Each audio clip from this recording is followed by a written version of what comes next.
Good evening, everyone. Today, we are here for a very wonderful topic, postpartum depression, a complex mix of physical, emotional, and behavioral changes which affects 10 to 15% of the new mothers across the globe. We need multidisciplinary approach to diagnose and treat the problem, right from family member to the gynecologist to psychiatrist and to the pediatrician. It needs it all. We have to get together to sail this ship in the storm. I take privilege to welcome Dr. Ravindra Kutte, Dr. Milind Shah, Dr. Kedar Kahate, Dr. Harshvardhan Joshi, Dr. Tanvangi, Dr. Vivek Virkar, Dr. Meena Gunjotikar, Madam, Mrs. Payal, our esteemed moderator, Dr. Rohini Deshpande, our speaker for tonight, Dr. Kundan Chopde, Dr. Pratibha Baldava, Dr. Pradeep Patil, Dr. Sampada Anvekar, and Mr. Mahendra Birajdar. I welcome you all. I request all the presidents and secretaries to come on the dais for lamp lighting ceremony.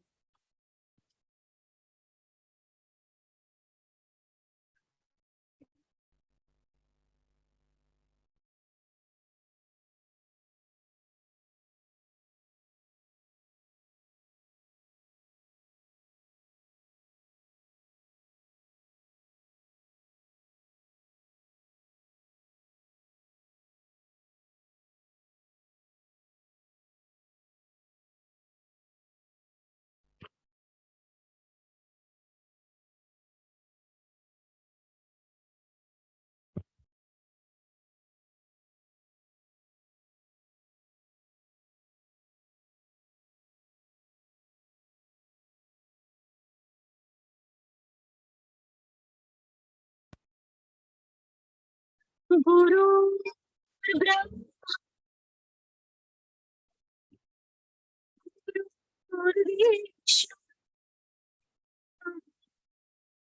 Guru Devo Maheshwara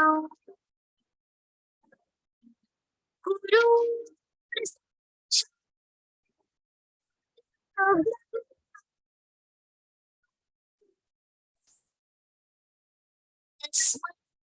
Shri Guru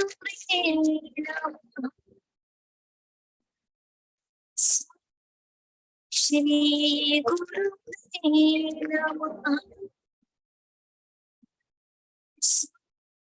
Shri Guru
Dr. Ravindra Kutte, who is President of Indian Medical Association, Maharashtra State. He has joined and he's going to address us. I request Samendra to give access so that he can speak and you can display that on the screen.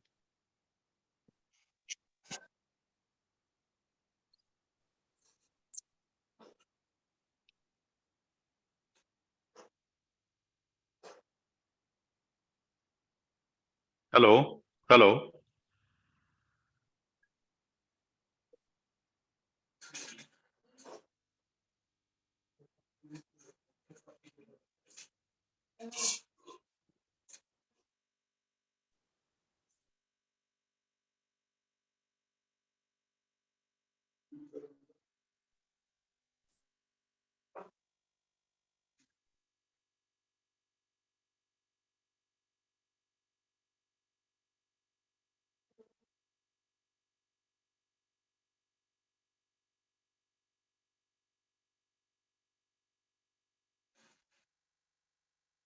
Hello, am I audible? Yes, sir, you are audible. Yeah. It must be through iPhone. The name.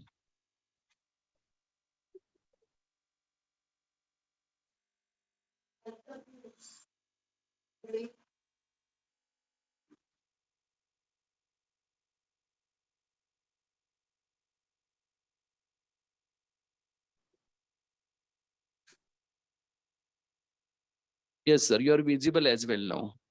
Okay, okay, okay. Shall we proceed? Yes.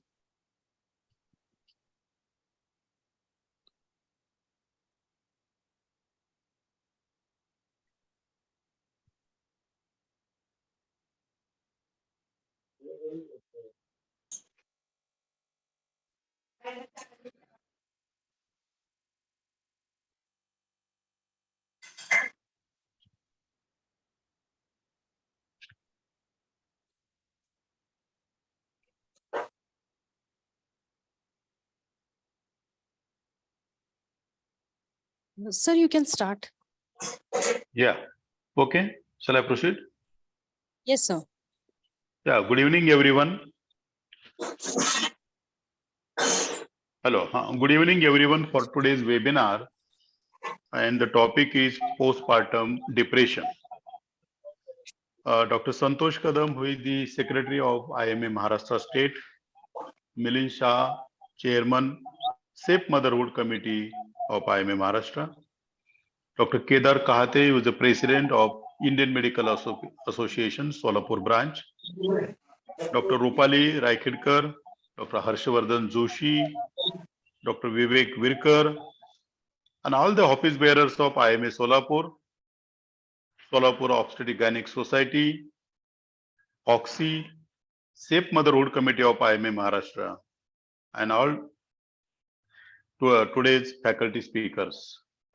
First of all, I congratulate the Safe Motherhood Committee and especially Dr. Milind Shah, who is very active in organizing various events, local level, national level, international level, and is the chairman of Safe Motherhood Committee, which has started IMA Maharashtra by current year, that is 2022-23. He is consistently organizing various events, and today the topic is well chosen, postpartum depression. I congratulate the organizers and my sincere and best wishes for today's webinar on behalf of Indian Medical Association, Maharashtra State. Thank you very much and good luck.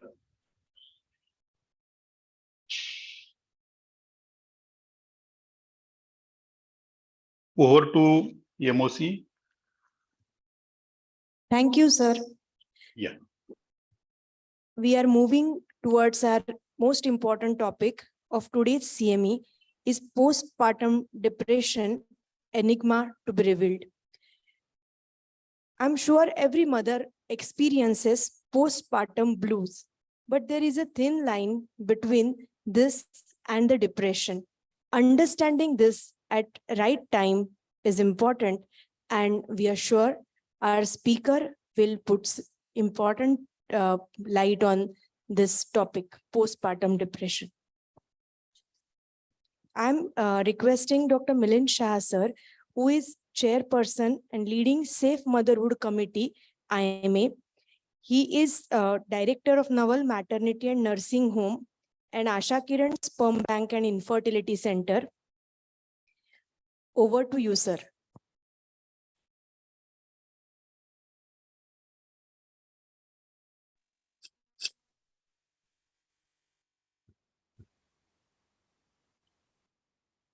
Friends, yes.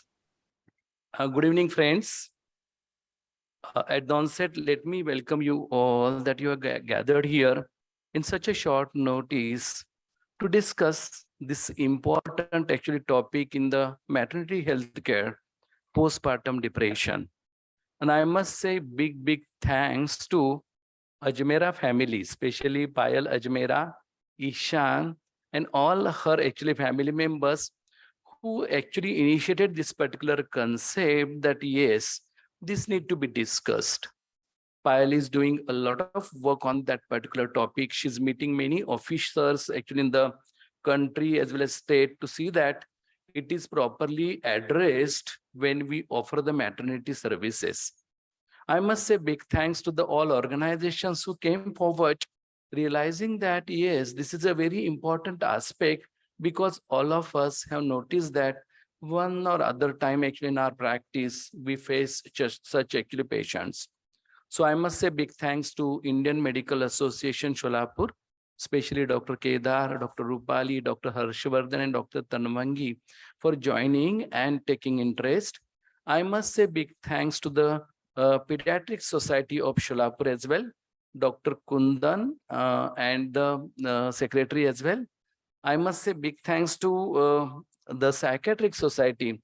When I conveyed this concept to Dr. Chaudhary, Dr. Vishnupant and Sampada, they came forward to take part in this particular webinar as well as the physical meeting.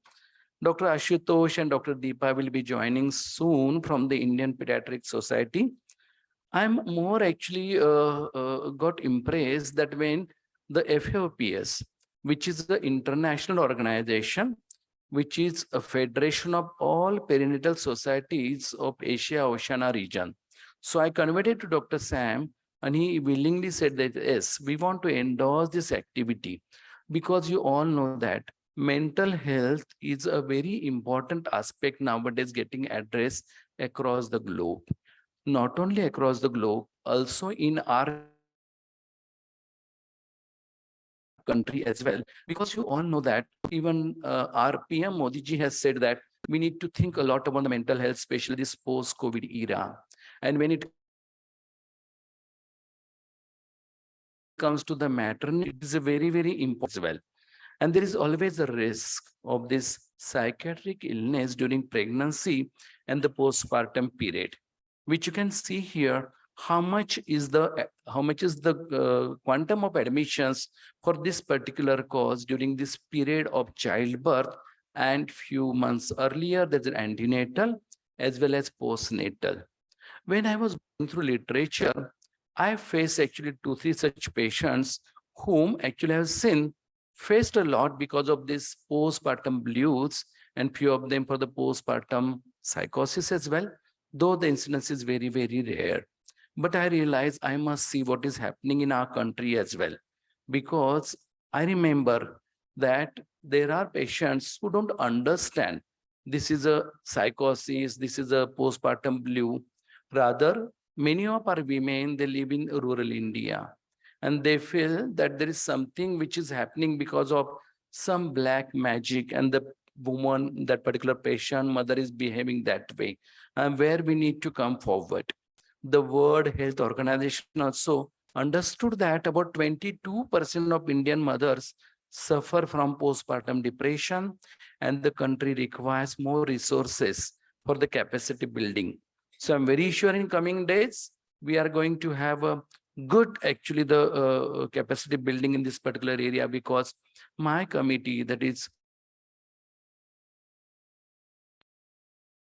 Safe Motherhood Committee of Indian Medical Association, has taken this as a signature project. And yes, I will see that now this program will be happening across the state as well as across the nation as well.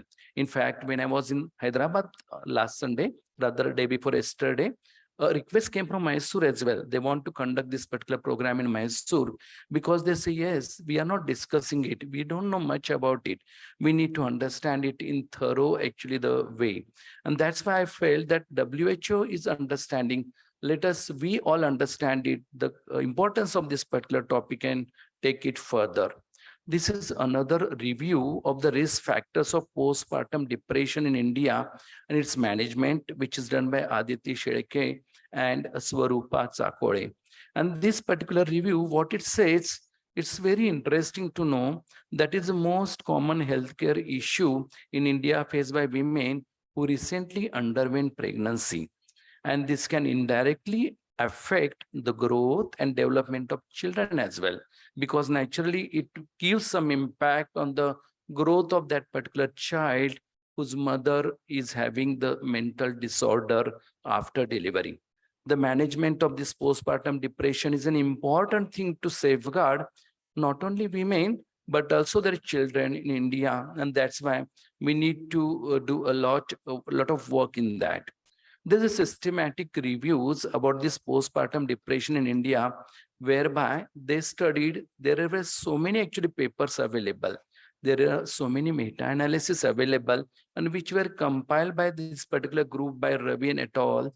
And they realized, yes, the study said that the review shows a high prevalence of postpartum depression in Indian mothers.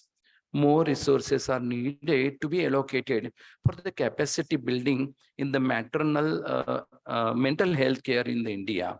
And that's why I remember when I was asked to speak in one of the meeting in Singapore, we were searching for the good speaker from our country who can speak more about this postpartum actually mental disorders. And then we realized that there are very few resources available. So we need to have a real good capacity building, not only the clinicians, but also good speakers who can put our voice actually on this particular topic.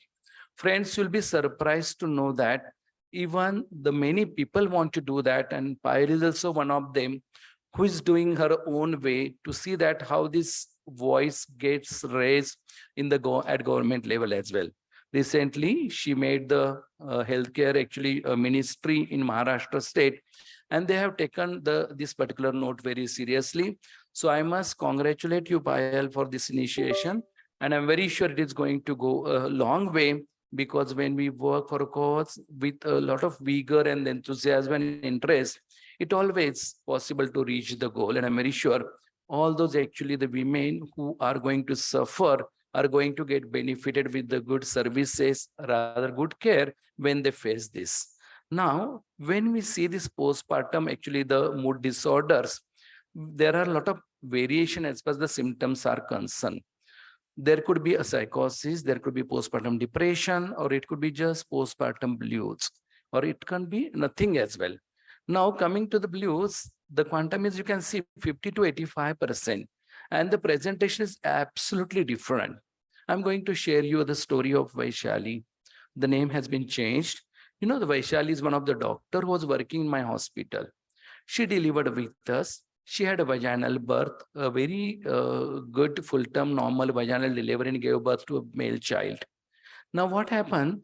The next day morning, I realized she was behaving very abnormal. She was, speaking irrelevant. She was staring. She was doing a lot of things. And then I realized what actually is going wrong.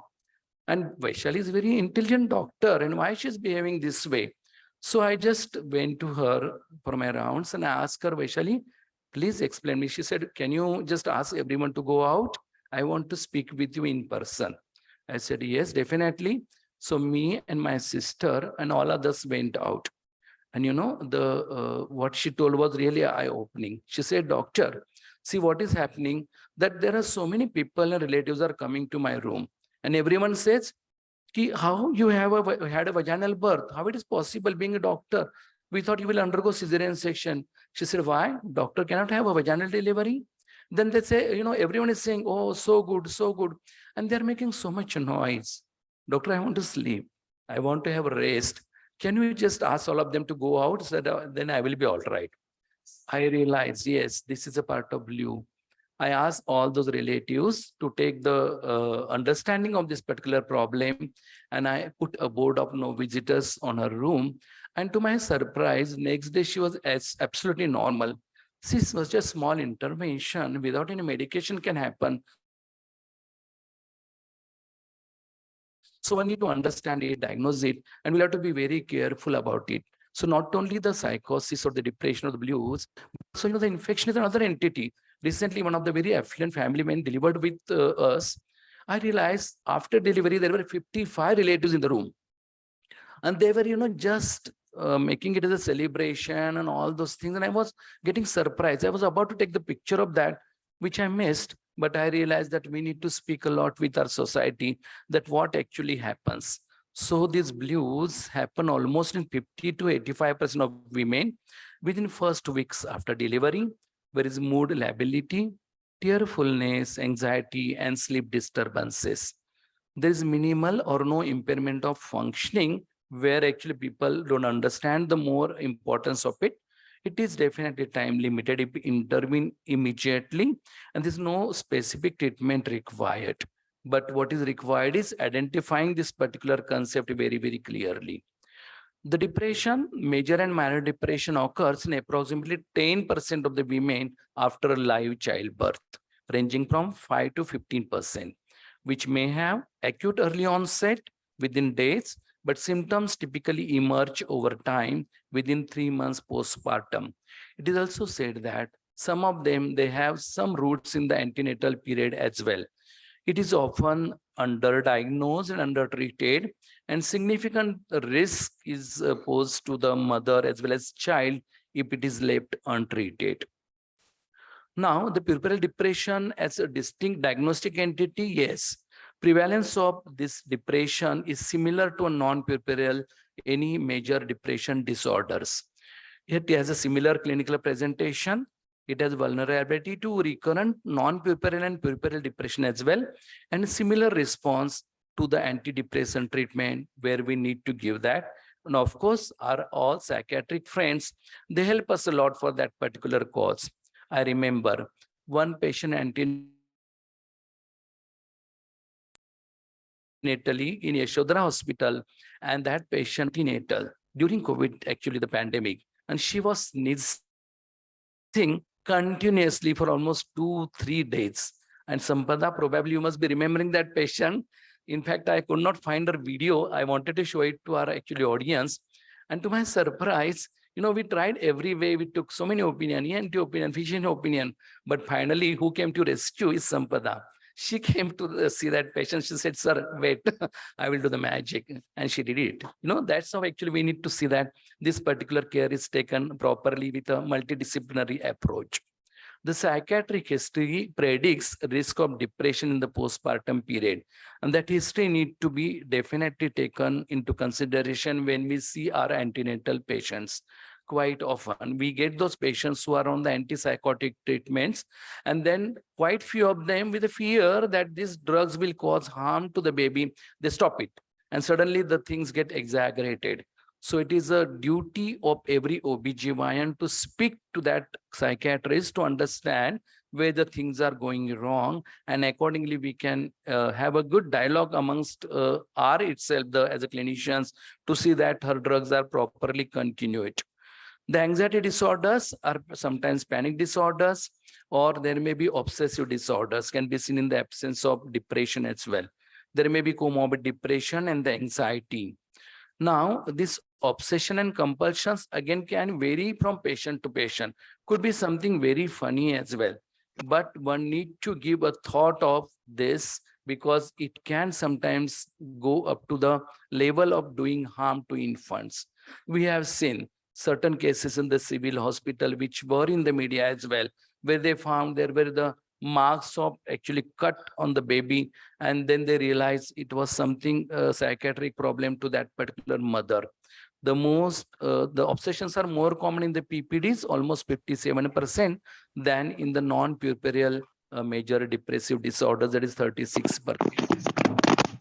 The psychosis is rare. It occurs in 1 to 2 per 1,000 pregnancies, which is rapid, dramatic onset within first 2 weeks, resembles an affective psychosis.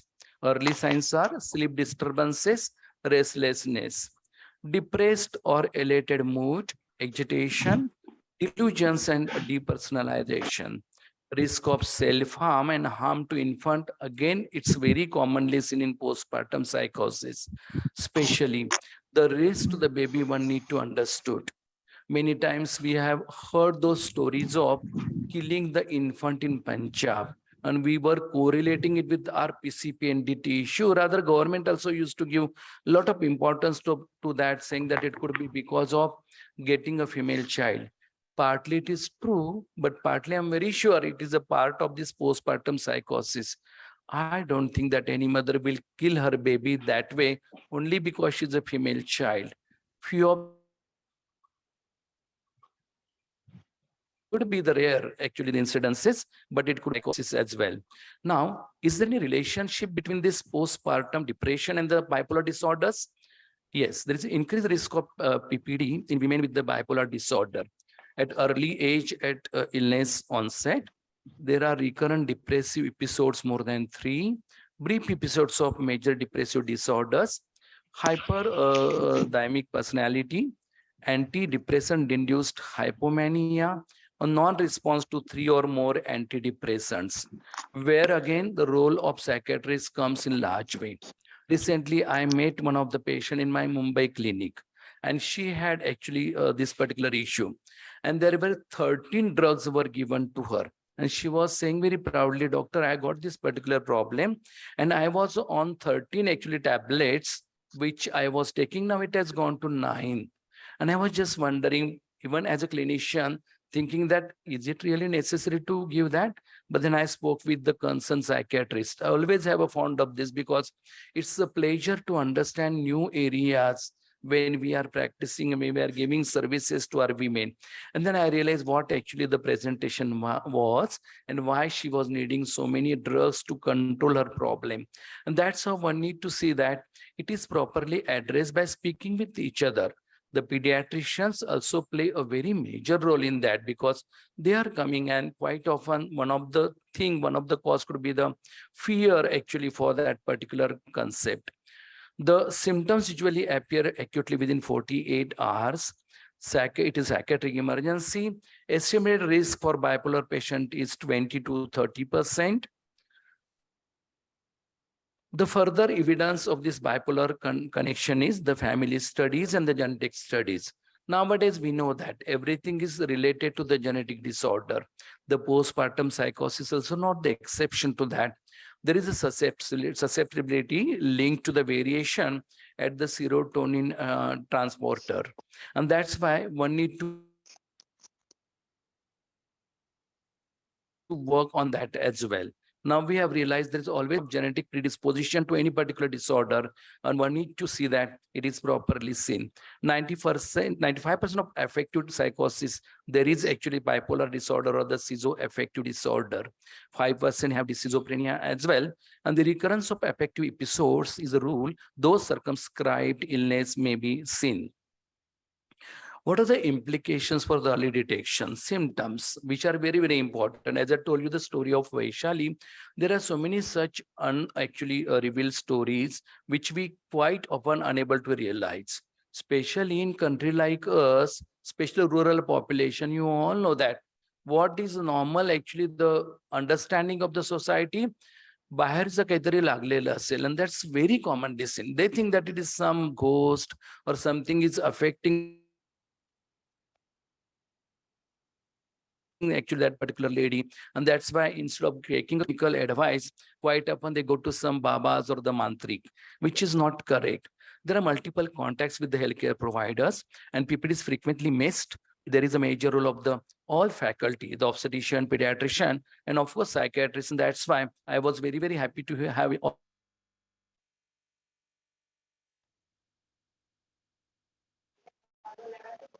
all of you together. When I was searching the literature, I came, when this particular act came, it was to ensure that new mothers and their families are educated about postpartum depression, screened for the symptoms, and provided with essential services to increase research at the National Institute of Health on postpartum depression. You know, friends, they always push for this particular thing because suppose the number increases, the healthcare also then definitely matters, because everything actually in the Western world is related to the insurance, and they need to have some sort of laws, the act, to see that it is properly covered. I'm very sure that in India also it is going to happen very soon. Recently, I realized that some of the insurance companies, they don't cover much about our childbirth process, but they take care of the neonatal ICU, NICU actually services. And that's why sometimes we need to combine these two things together to give benefit to our patients. Similar way, such particular act can actually come in India as well. Now, this is the scale which is commonly used across the globe. That is Edinburgh's postnatal depression scale. This is rate is validated population. There are 10 items self-related questionnaire, and the score more than 12 is suggestive of depression. The suicidal ideation requires further evaluation because of its own importance. I'm very sure all our psychiatric friends are going to put more light in the panel discussion on these various scales and whether there are any such type of scales available in our countries as well. What is most important is screening for this depression. The screening and early intervention doesn't need much emphasis, which is very important because most women are not identified. Goal is to screen women at highest risk, and late identification increases the risk to the mother as well as to the baby. And then question comes, what could be the ideal screening tool, which always remains a question mark. But the predictors we need to identify very, very clearly. And this inventory shows which are the strong predictors and which are the weaker predictors. The strong are history of depression for that particular women in past, depression in pregnancy, anxiety in pregnancy, stressful life events, marital dissatisfaction, childcare stress, especially in the nuclear family, it's very commonly seen. Inadequate social support, again, especially in the single mothers, which is becoming a common entity in our country also nowadays. Difficult infant temperament and the low self-esteem. The weaker predictors are unwanted or unplanned pregnancy, lower socioeconomic status, being single, or the postpartum blues. So in etiology, these are the psychological variables. There could be genetic vulnerability, and there could be the hormonal factors. Previously, people used to think that there is sudden decline in the estrogen and progesterone postnatally, and that would be the major reason for this postpartum depression or the psychosis. Now there are controversy on this particular aspect. People think that it could be, but could not be as well. So these hormonal factors need to be understood, which have inconsistent findings. Thyroid dysfunction is a common in the postpartum depression. There's no correlation with absolute concentration of the gonadal steroids, and the behavioral sensitivity to gonadal steroids in women with PPD is seen very, very commonly. Now, when it comes to the treatment part of it, which is the last actually important part, probably I may not be a good person to speak on that because quite often we take the help of our psychiatric friends and they give more actually guidance to us how to treat those patients. But psychotherapy plays a major role. Now, this psychotherapy not necessarily only by a consultant. You know, I feel myself that the other healthcare workers also can play a major role, especially nurses. Because in my hospital, I always feel that my patients, they get more attached to my nurses rather than because we go only for 2 or 3 minutes for our rounds, maximum 10 minutes, whereby I put thrust on the kangaroo mother care to tell them that this can be avoided by that single intervention again. But nurses play a major role. That's my friends.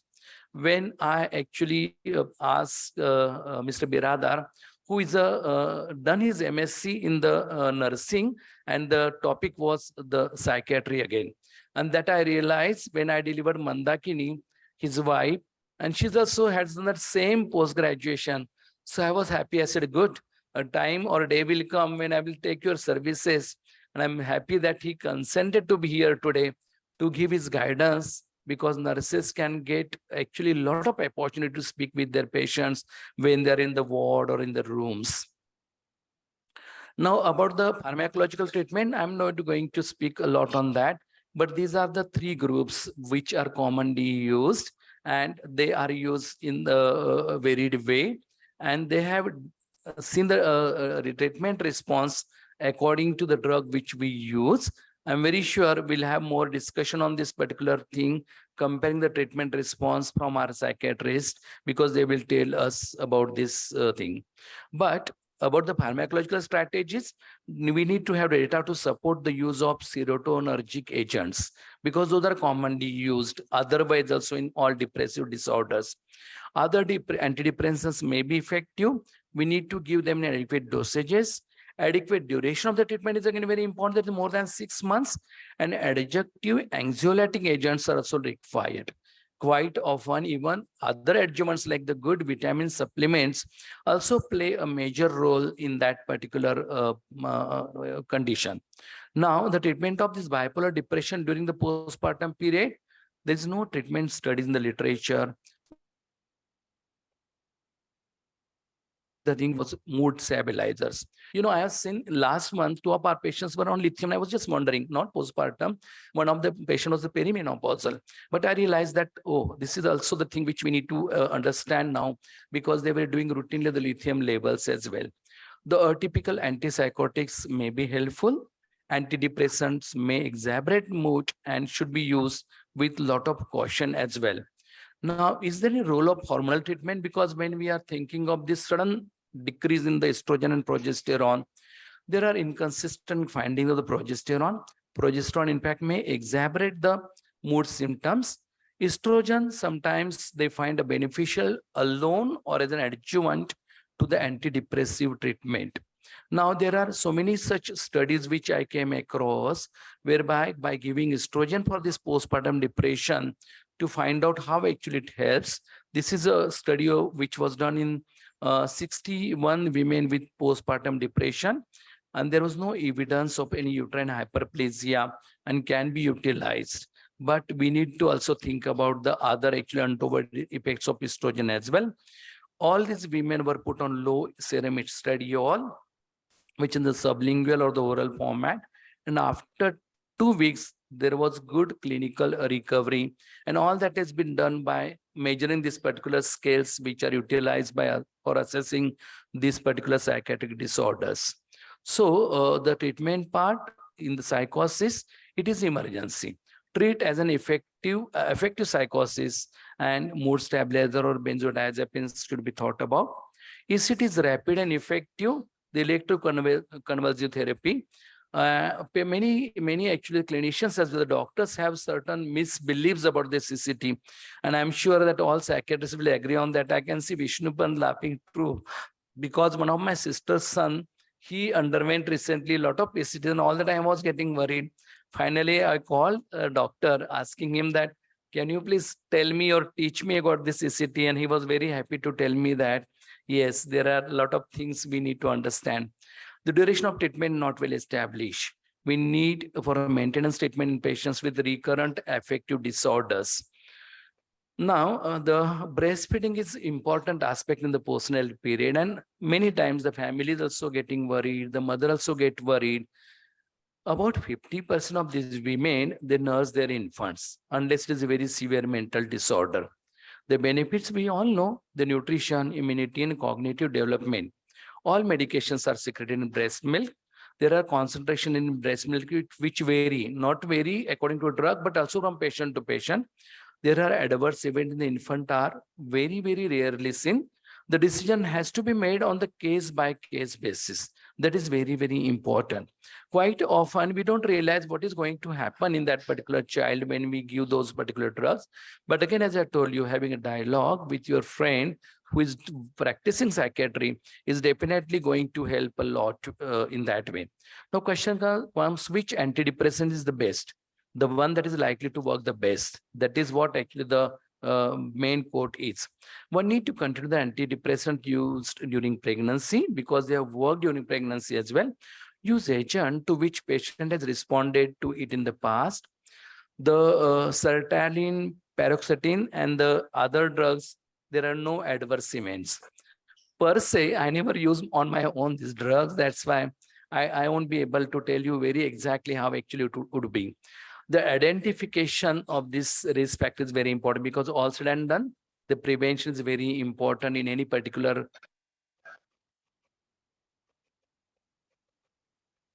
medical condition.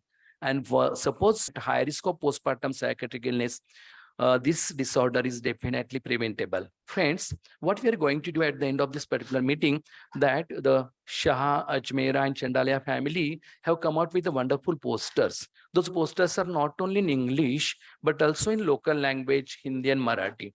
We are going to give it to all of you, even all those friends who are logged in, to all those friends who could not come in person for this particular meeting in the city as well, whereby you can display this in your clinic so that patient will get benefited. And friends, you know how the Youth Express works. The majority of the work for this particular post is done by Ishan. Ishan, can you raise your hand? Yes.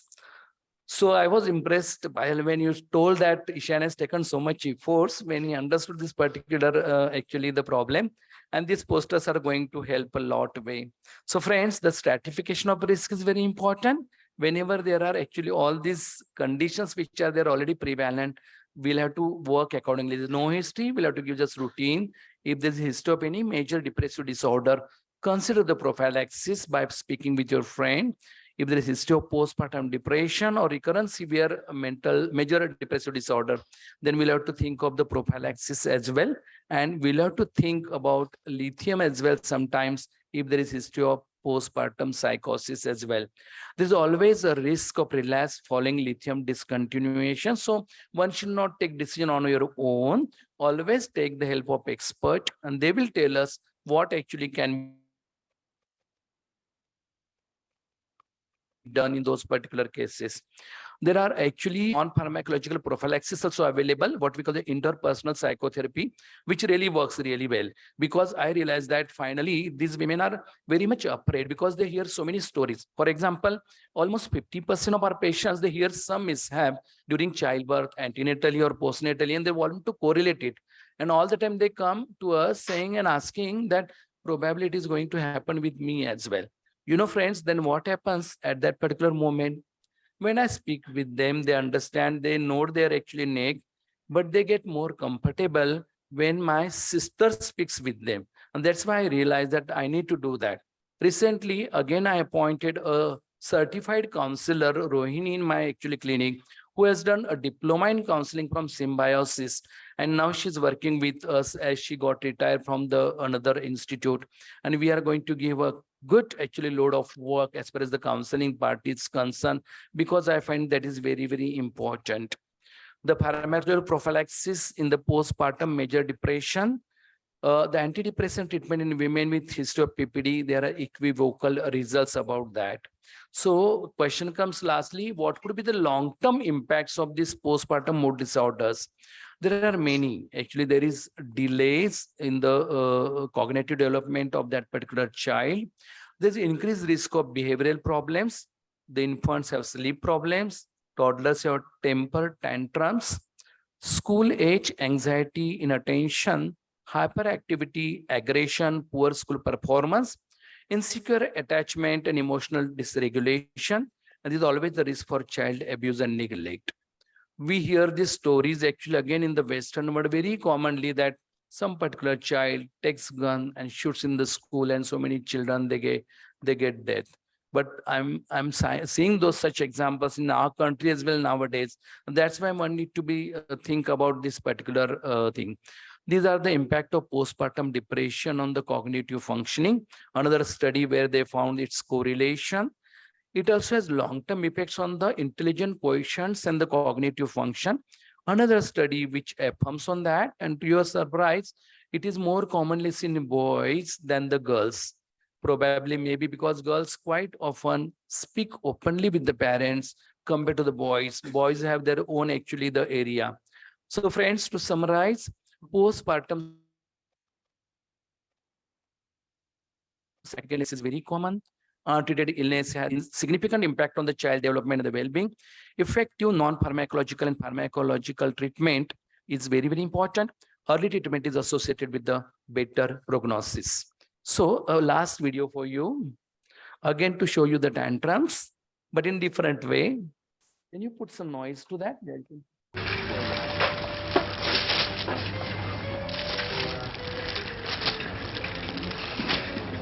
अच्छा नहीं चालेल.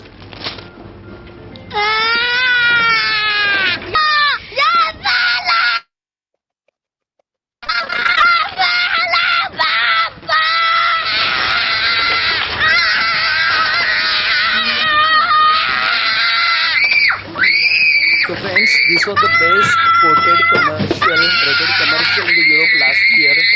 Yes, but definitely takes us out of the prevention part of it as well. So friends, thank you very much for your patient listening. Once again, I must say big thanks to all of you, rather everyone actually who took part in this particular program. especially Indian Medical Association, Solapur branch, Solapur Obstetric and Gynec Society under able leadership of the Meena and the Dr. Virkar as president. Also the Indian Paediatrics Society, Indian Psychiatric Society, and also important to say that, yes, the family of Ajmera, Chandalia and Shahs. So friends, the Indian Medical Association safe mother of you for taking interest in this particular topic. We have decided that we'll put this as a signature project for this coming few months, where we want to take it all over the state. And my actually international organization where I work as Secretary General, they also thought of taking it as a good project. So let us see what comes in the future. And I'm very sure law will come in our country as well. Certain changes will happen in our country as well, in the medical education as well. And then that will be definitely, we can say the dream came true, especially Payal for you. Thank you very much. Thank you. Thanks a lot. Yeah.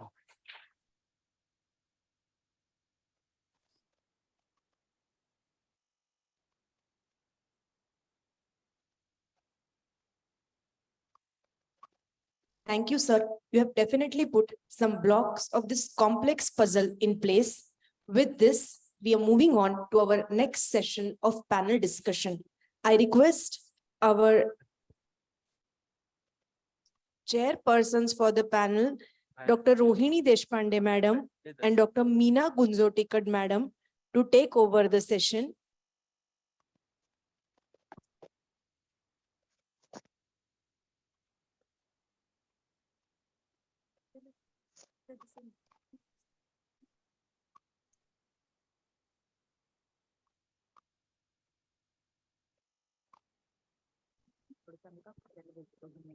Good evening, everybody. It's absolutely a pleasure to be here today. And I must congratulate Dr. Milind Shah, Chairman of Safe Motherhood Committee of IMA Maharashtra State, for actually launching this program and set the ball rolling in this field. Actually, you have perfectly nailed it down, I must say. This topic is not very much explored. And as Nisha has mentioned in her introduction, very rightly, that it is a multidisciplinary topic. And that is why we have wonderful panel here. So I would like to request Dr. Meena to actually invite all our panelists and introduce them. Good evening, all. First of all, I would like to thank you, Dr. Milind Shah, sir, and all organizations for giving us the opportunity to conduct this panel. Postpartum mental disorders is actually, it is incidences 15 to 20%. But many people don't come forward because of social stigma and many problems, and many solve at their family level, and many take a very serious turn up to death of mother and baby also. And so it is a very critical topic to be taken care of in puerperium. And we have to be very aware about, to get the public aware regarding this. So to get the awareness, to create the awareness, we have a very good panel here. Dr. Kundan Chopde, sir, who is a consultant pediatrician at Chopde Hospital at Chirayu Hospital. He's assistant professor at Ashwini Rural Medical College at present. Dr. Pradeep Patil, consultant obstetrician and gynecologist at Ashwini Sahakari Rugnalaya, Solapur. Dr. Pratibha Baldava, consultant obstetrician and gynecologist at SS Baldava Neurosciences Hospital and also infertility consultant.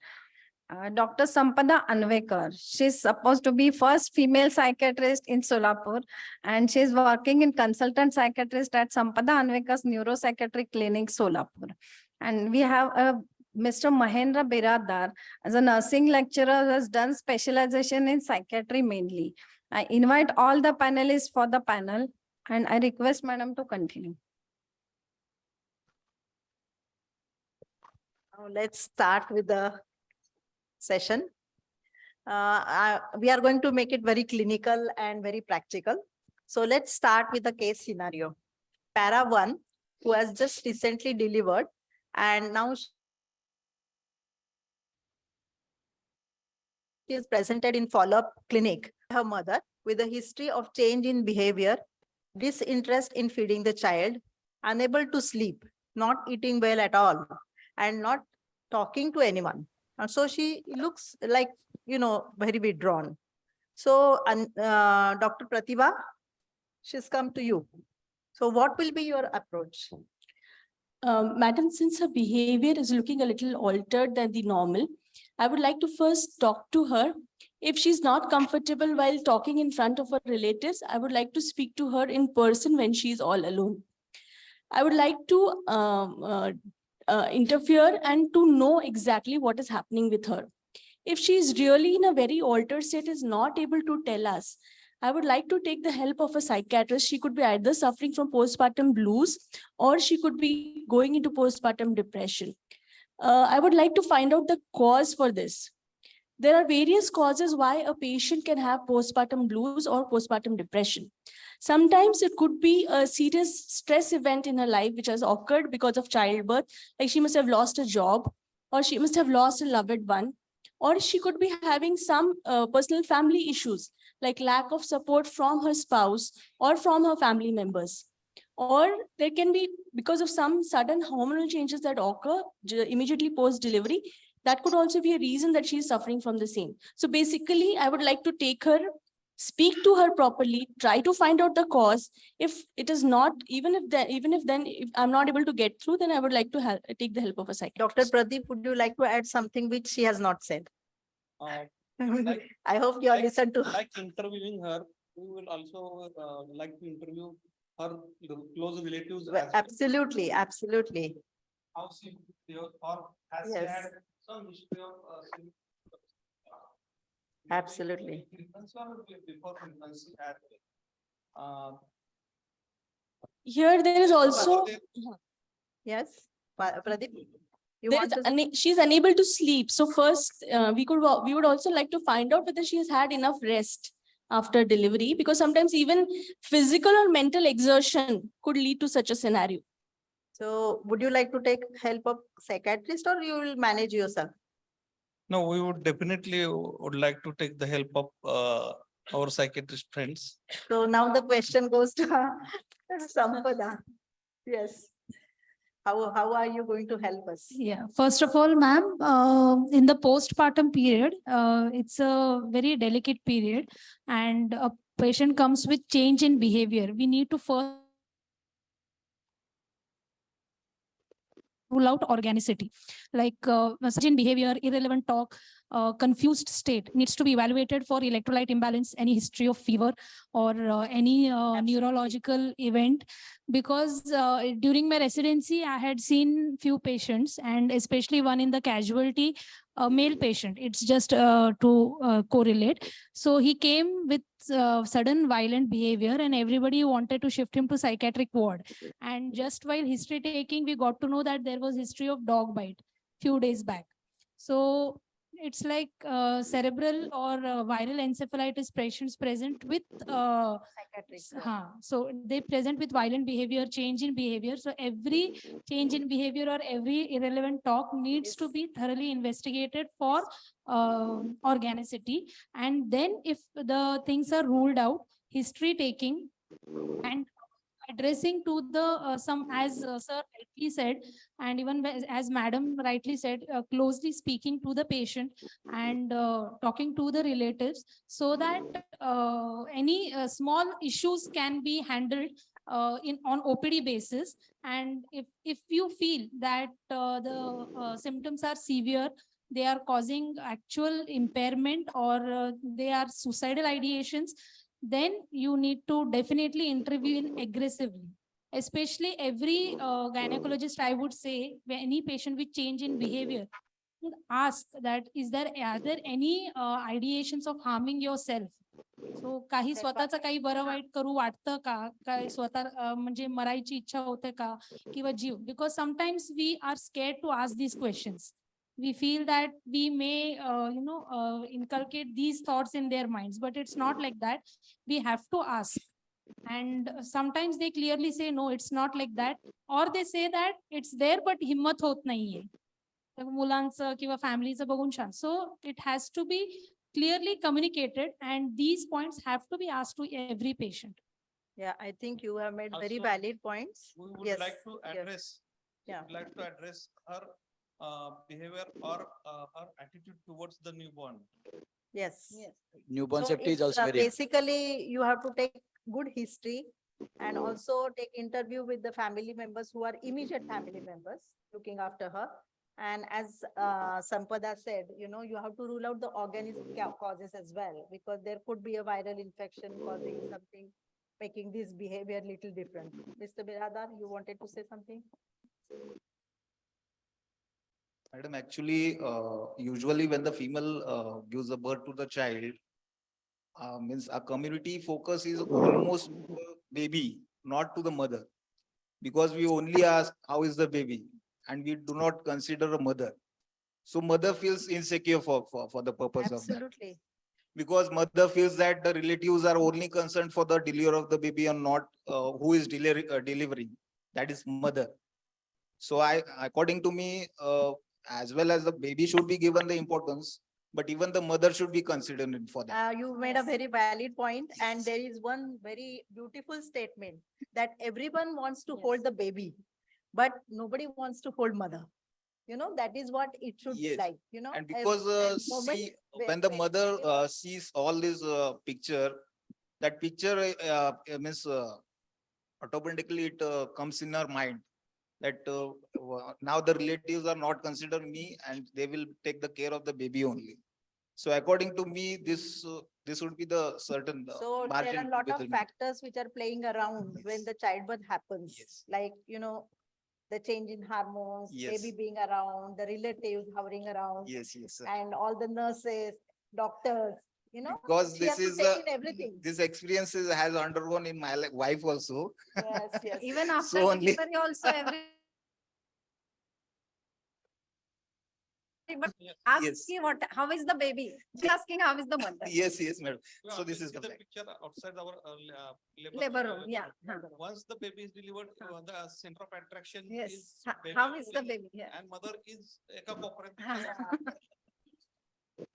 Mother, yes, yes, yes. So, Sampada, how will you treat her? Like, So first of all, a diagnosis of whether it's blues or whether it's postpartum depression or whether it's postpartum psychosis has to be made.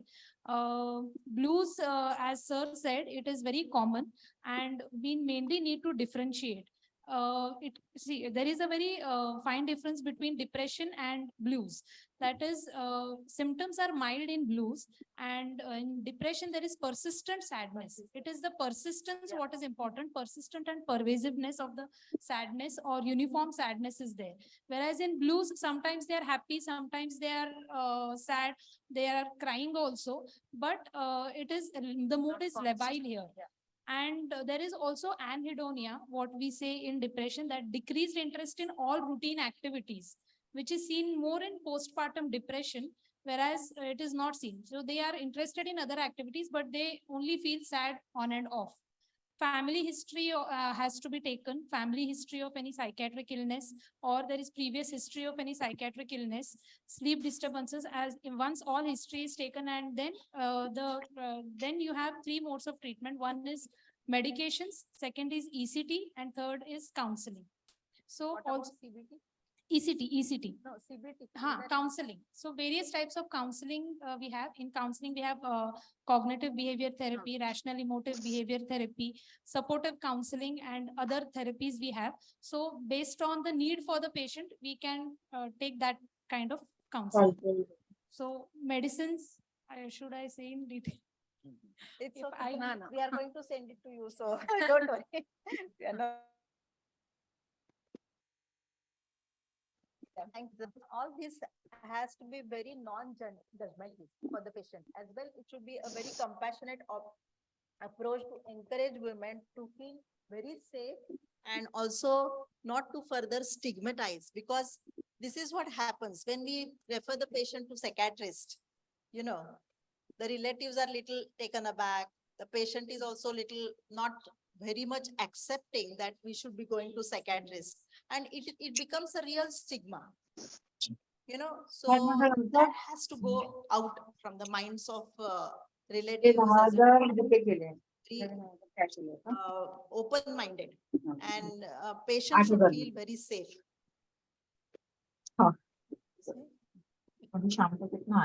What way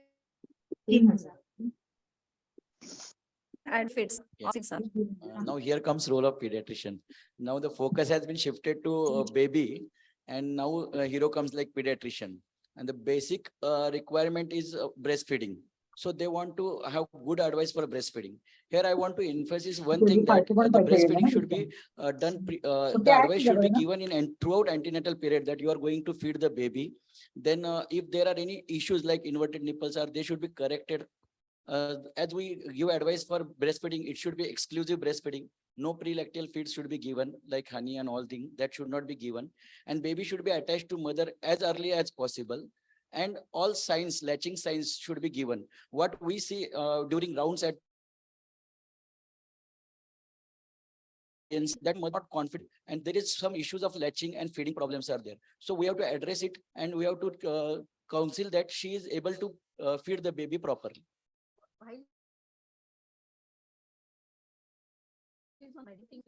Yeah, what happens if she is on antipsychotic drugs? So most of the time, what psychiatrist or obstetrician has done, they are knowing, and they have prescribed medicine according only. So most of the my concern is that the drugs the mother to baby, and there can be increased sleepiness or any unusual signs are then I will just review with which drug she is on. If she drugs like valproate, carbamazepine, they are contraindicated, and most of the drugs are in category C. They are given if there is benefits is more than risk. So we should have caution, and we should just look at the baby's activity, cry, tone, and whether he is able to suck, he or she is able to suck or not.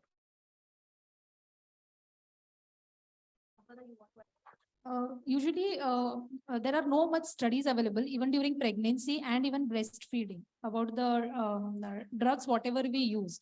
But definitely, if there is a illness, we need to continue the drugs, and definitely breastfeeding is also important for the baby.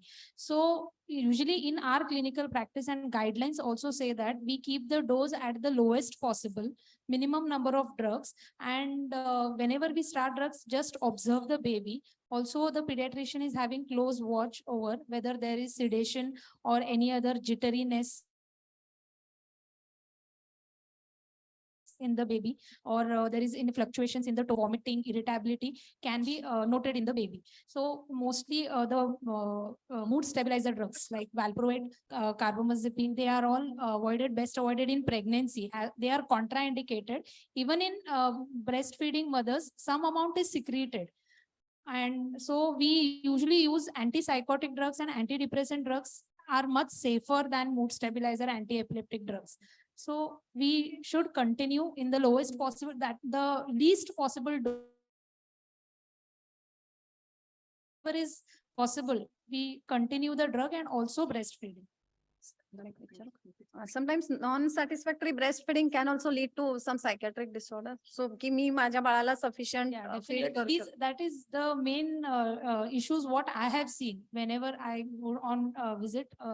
So that I cannot feed the baby, I cannot take care of the baby. There is no much milk secretion. My baby is not the baby's hunger is not satisfied. So the most important during pregnancy and postpartum period is counseling. So to avoid these psychiatric disorders, so we can avoid maximum number of issues, mental stress by counseling. So we have to make the mother prepared that it's okay if there is no breast milk, it will be there. And sometimes there are a lot of myths and misconceptions.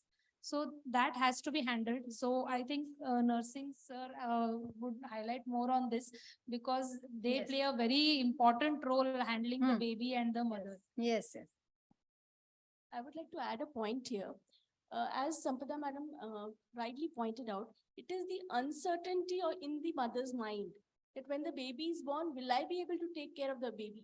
It is usually seen in primary gravidas, because I have had so many working women when they come to me and they said, की हे माझं पहिलं बाळ आहे, मी त्याची चांगली काळजी घेऊ शकणार का नाही? So I think we also play a very important role in counseling them, that during the antenatal period, what problems they will be facing. Like they said, if their nipples are inverted, we need to tell them that they can massage them right in the antenatal period, start massaging them right in the antenatal period itself, so that they don't face the problem of breastfeeding later on. So I think preparing them or giving them information right during the antenatal period to face the problems that we are anticipating the postpartum period can help them to can decrease their anxiety and can make them well prepared to face the postpartum problems. As far as establishment of breastfeeding is concerned, we should tell them that it is a very natural process, and most of the patients, there won't be any problem if we go properly.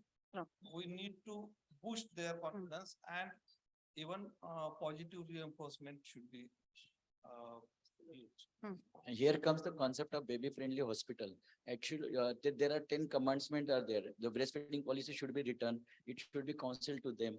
The all things are should be how the science of latching should be explained to them previously, so that after delivery she is in a state of because of these hormonal changes and this external environment, she is not able to understand that much. During antenatal period, she is more receptible and she can understand all these things. Even relatives should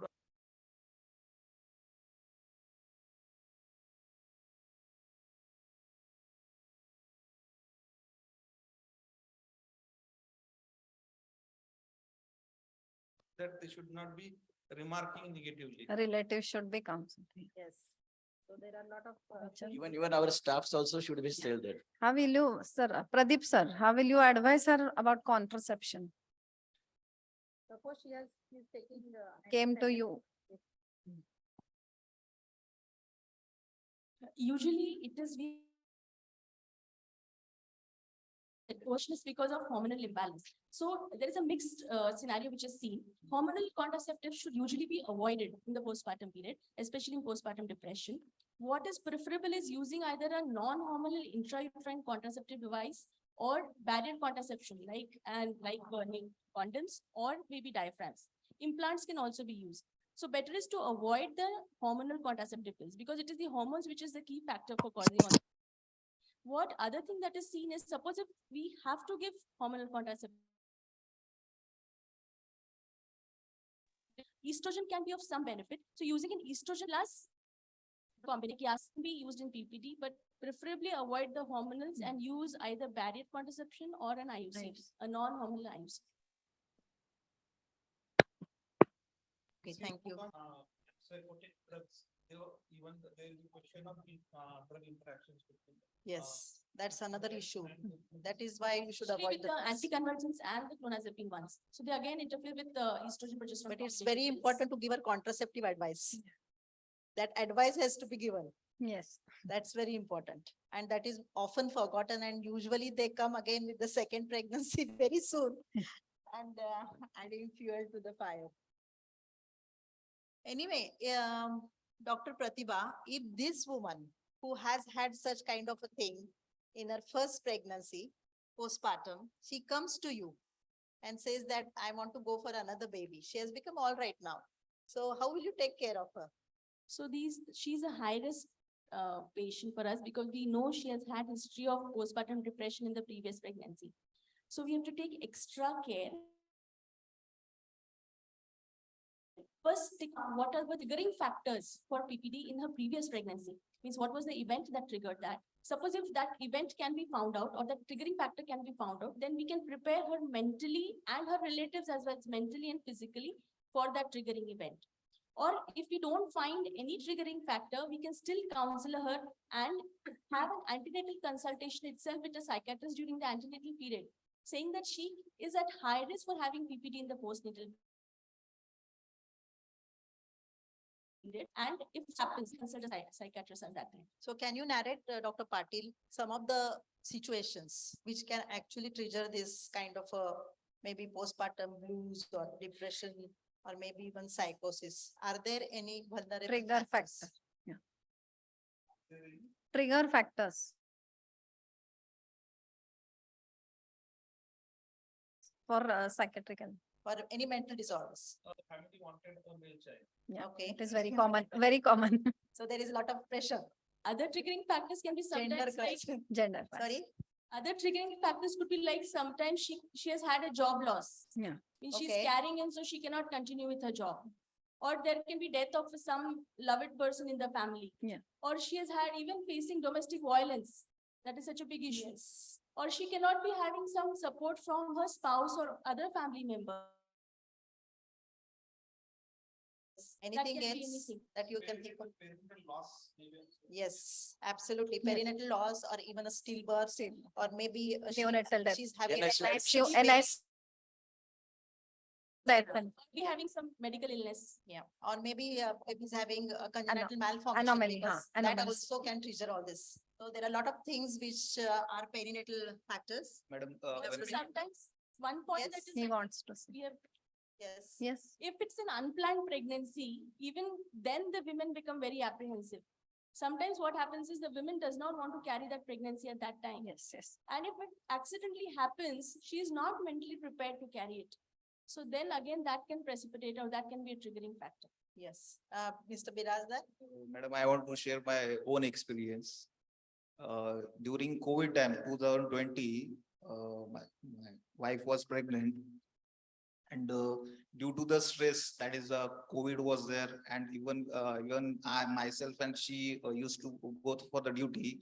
And during that, during the COVID situation, it was full of stress.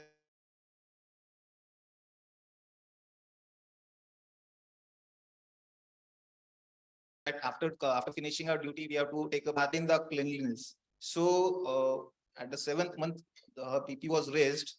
Actually, I have discussed with Shah sir also. Her BP was raised and this preterm delivery has happened. And no, there were no relatives and all. Only myself was there and my wife. Because during COVID, there were no relatives were able to reach us. So after delivering baby, there was no any NICU over there in that hospital. I took an ambulance and admitted my baby to other hospital, that is NICU. And within 1.5 months, the baby expired. Because we thought that baby will get well soon and it will come home. But unfortunately, it doesn't.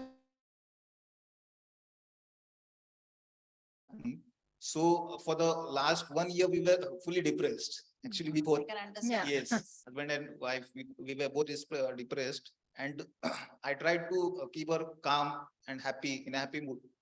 Last 2 years passed, and she got pregnant in the 2022, and recently she was delivered in January 2023. But I think you have done well that you have supported her all along. Yes. So that- I have, that matters. yes, madam. So I think according to me, the female should give support, not only. Husband's support- role is very important. Yes, yes. I think you did well. Thank you, madam.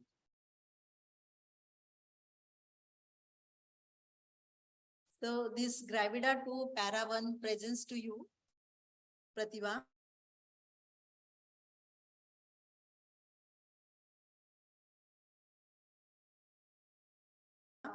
In postpartum period on day 18 with the and brought by the relatives, and now she has become very violent and in fact so abnormal that sometimes she is thinking of suicidal ideations as well.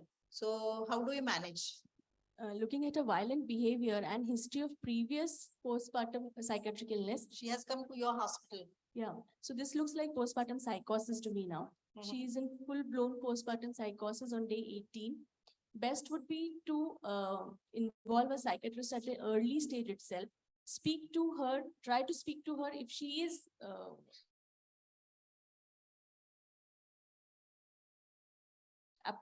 if she can be spoken to, speak to her really much, how great is the trouble at present, and involve a psychiatrist at the earliest stage. If she's very violent, she may need an electroconvulsive therapy, urgent drugs, and maybe admission is a must. Admit her, involve a psychiatrist early, electroconvulsive therapy, IV medication can also be given. Dr. Sampada, where will you admit these patients? In the same hospital or will you take her somewhere?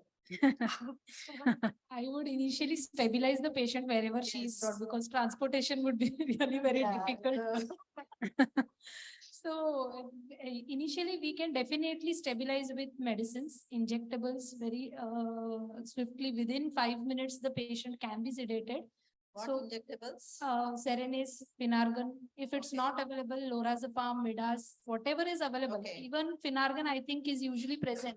Even Finargan is very sedative. So even plain Finargan given, the patient can be at least handled. IV Finargan. Yeah. Okay. So usually we give Finargan along with Serenase because Serenase is known to cause extrapyramidal dystonic reaction. So Finargan is added along with Serenase, and Finargan is promethazine. So it takes care of the extrapyramidal, like the patient will not have a urgent dystonic reaction. And also it has sedating effect. Okay. So the patient will settle immediately within 5 to 10 minutes. Again, I would say in this case, previous psychiatric illness, again, we have to rule out organicity once the patient comes, because even though it's previous psychiatric illness, 99%, it's again relapse, but still we can't be sure that there is no underlying organicity here. So after history taking evaluation, settle the patient. If necessary, we need to restrain the patient, tie the patient to the bed, and suppose drugs are not available, then the patient can be tied and any water can be given. And because every time emergency, maybe psychiatrist is not just available. So if the patient can be settled, and then accordingly treatment with medicines also patient settles with injectables if given thrice a day, twice a day, depending on the need. And if necessary, electroconvulsive therapy. Okay, but what about her bonding with the child? Will it continue or what will be the? Yeah, ma'am. Usually such patients settle in 1 to 2 days. Okay. So That's with great. injectable, yeah. So it is, they usually settle in 1 to 2 days. And then with monitoring, we can handle the child. Here, if she takes long time, then maybe we need to separate the child for maybe a week or 10 days. Then once after evaluation, if she is stable, then we can hand over the child, but still with monitoring. Yeah, but she can be treated in the same hospital. No need Yeah, to move her to a psychiatrist hospital. Yeah, yeah. If suppose we That's a need to good give, point. yeah, if we need to give electroconvulsive therapy and other Yeah. treatment, then we need to shift, because now the guidelines according to the new Mental Health Act have changed. Okay. So it has to be registered, and admissions also have to be notified. Oh. So initially we can stabilize and then shift the patient if necessary. If there is no gynec or any other problem which needs to be handled there. Madam, regarding the organicity, I would also like to point out that sometimes we may need to do an MRI or a CT scan brain also to rule out other organic causes for this behavior. Because since we have a neuro setup, you said patient can be very well managed in my hospital. We can give her Yeah, Finargan, we know that Sedative. this is your hospital and neuroscience. You are going to definitely do her MRI. But sir, to rule out the organicity, maybe sometimes an MRI and CT because she's having violent behavior. So it may not be just a psychiatric cause. Yeah, there was a previous history of psychiatric illness, and unfortunately, again, I want to stress the point that she discontinued the treatment, which she should. Yes. They should be asked to continue. Anyway, the same question that was about the breastfeeding. Breastfeeding and medication. So for such patient, is it safe to have another pregnancy? Next. Yeah, there is always a risk of again having postpartum depression, but if still they want to plan the pregnancy, it is their decision. We can never deny. Because postpartum depression, psychosis can always be treated. How long does it take to treat? Like 1 year, 2 years? or The initial first episode we treat for 6 to 9 months. And 6 to then, 9 months, yeah, minimum. yeah, at least minimum 6 months. 6 months. Then if it's fine, then we slowly start tapering. And if the patient is well maintained, then we taper over a period of 1 to 2 months and stop the medicine. We can stop the medication. Yeah, because we Some- do see that these files are very big ones. And, Yes. they have a lot of prescriptions which are repeating. And, and that is why I wanted to know. Yeah. So it's usually 6 to Ma'am, 9 months. postpartum depression is usually sometimes resolves within 6 to 7 months. Okay. So it recurs again in the next pregnancy. There are very high chances it recurs. And also later on, having depression in future life is also commonly seen. But then if the depression turns out to be chronic depression, maybe long-term treatment for 5 years needs to be continued. Okay. But need not be multiple drugs like 9 or 13 drugs, as sir said. Patients going to see were you for very long well time. maintained even on a single drug. Depends. But some patients, yeah, definitely need more drugs. Predisposing factor for postpartum depression is anemia. So before going for next pregnancy, we should always Yes, Yes. agreed. Yeah, I think we have discussed this PND and psychosis, the difference. And this, I wanted to know your approach.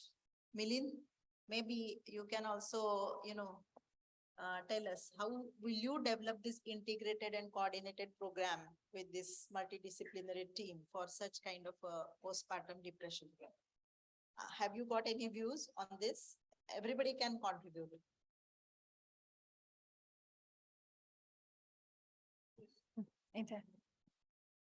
See, any particular program needs some actually the proper platform to understand that. For example, a very simple intervention like kangaroo mother care. We realize across the globe now how effective it is for even for this particular problem is. Whereby now what we started in our center, which is now becoming common actually across the globe. We have a group internationally under Asia Oceania group, whereby we ask our mothers as well as the fathers to offer the kangaroo mother care. What they're supposed to do? There are special suits which we get designed and stitched by one of the tailor who works in Ashwini Hospital as well as the tailor. And she gives those particular dresses. So we put those particular dresses whereby the mother actually again alone in the room opens her gown, puts baby for the skin to skin contact. I also ask fathers to do that by opening their shirts and be in the room alone and keeping the baby for skin to skin contact.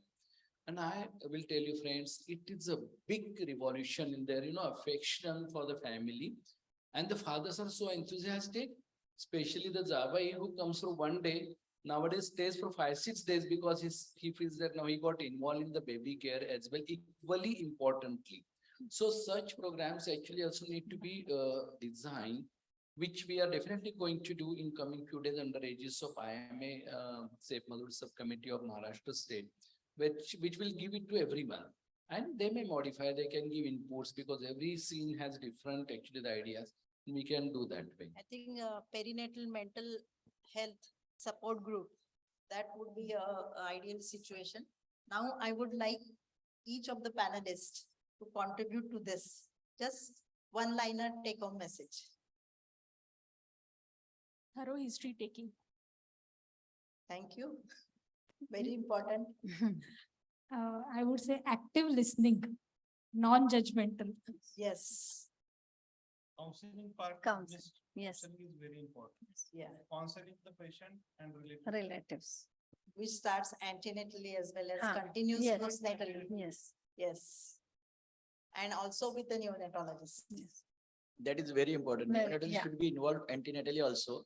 Even if you are expecting some babies required in NICU. Long and Long assisted. NICU, or you can just say, counsel them previously also that beforehand, that it is needed for them. Yeah. So that it will not be a shock for them.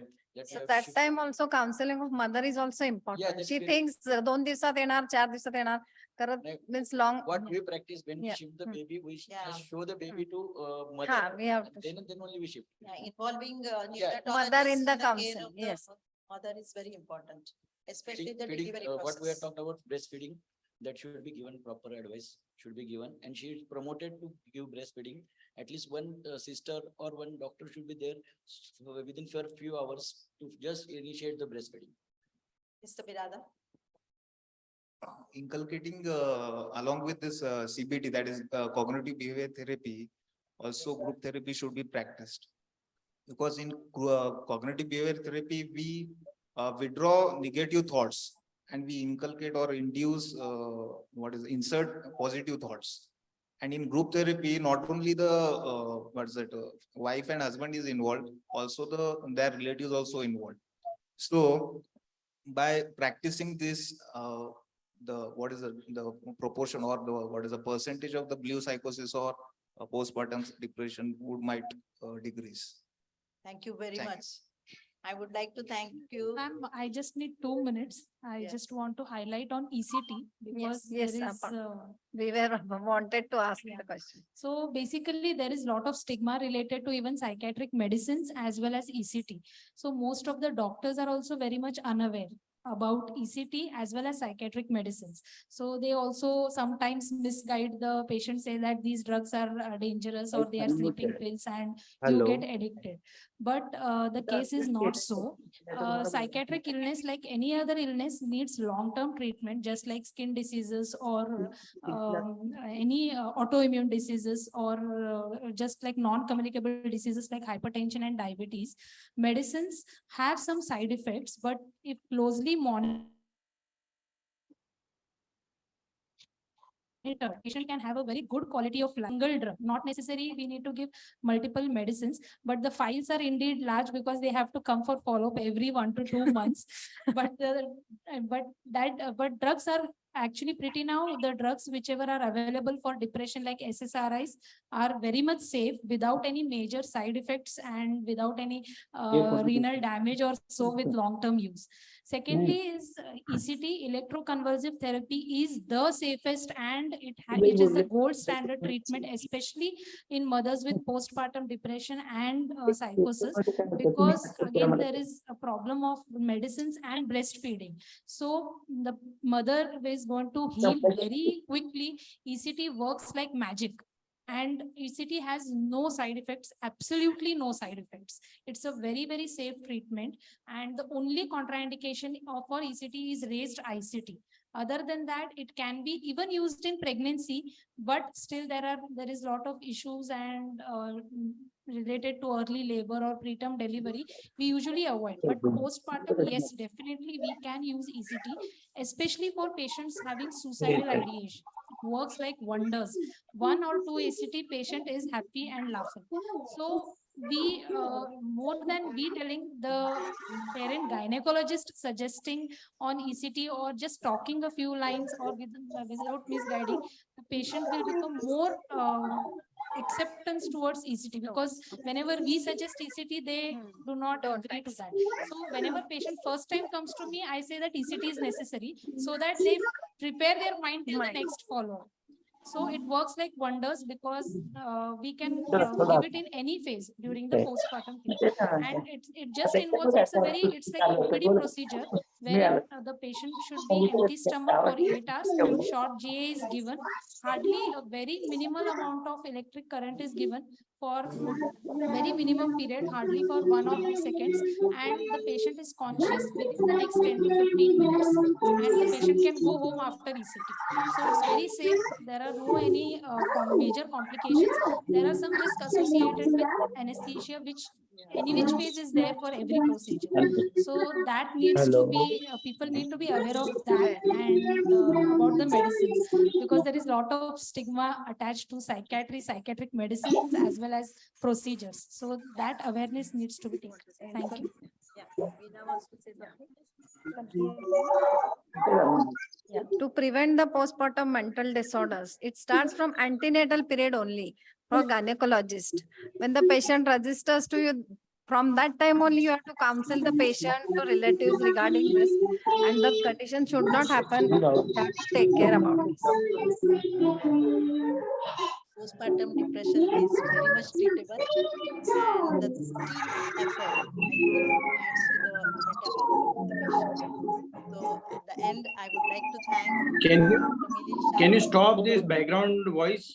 I would like to thank the panelists, Dr. Sarovar, Dr. Pratibha, Dr. Balaji, Dr. Kundan, and Dr. Birada for being here and giving an insight into this problem. Thank you, everyone. Thank you.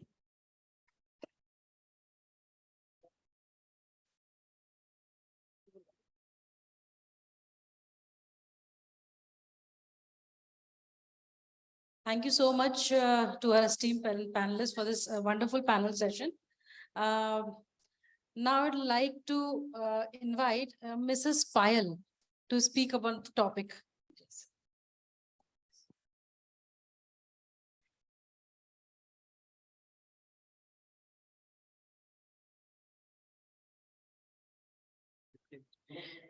It was a wonderful panel.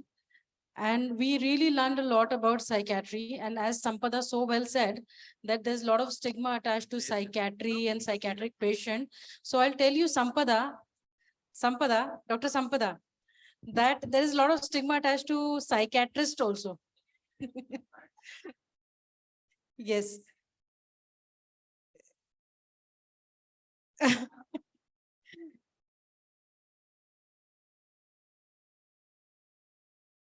Over to you, Mrs. Payal, please.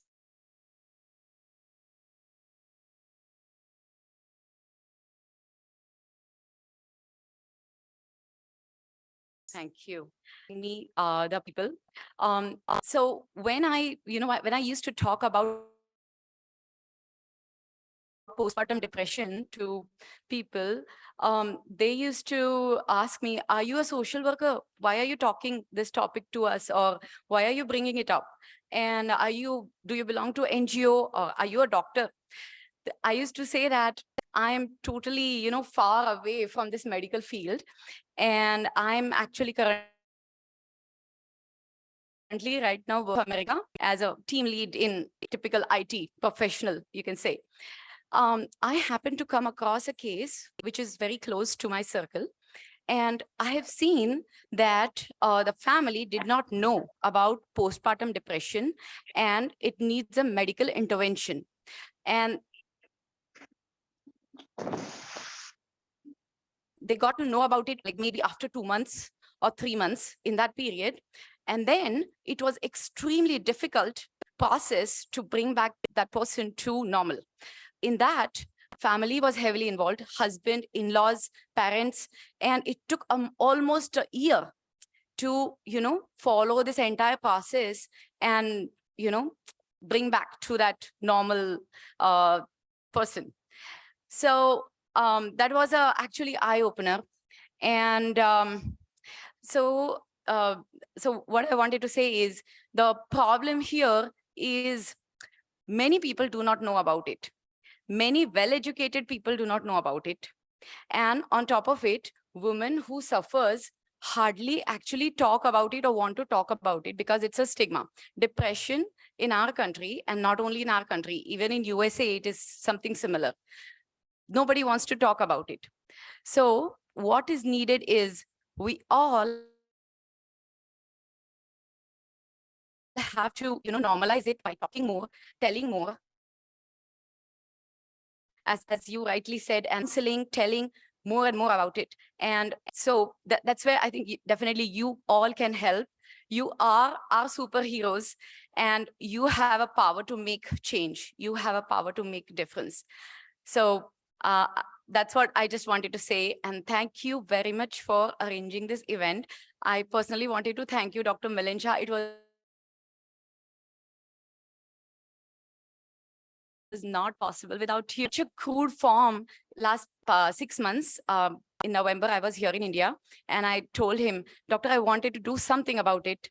And last 6 months, I have been asking him, questioning him so much, and he patiently answered all my questions. And that's where we are here. Thank you so much for supporting this event, coming for this event. I'm sure we all are going to make a difference. And I definitely want to thank Safe Motherhood Subcommittee of IMAMS, IMAMS itself, and Solapur Academy of Paediatrics. Thank you very much. Even Ishan, my son, wanted to talk a little bit. He helped with the design and everything. I'm very poor with the design. So Ishan, do you want to come?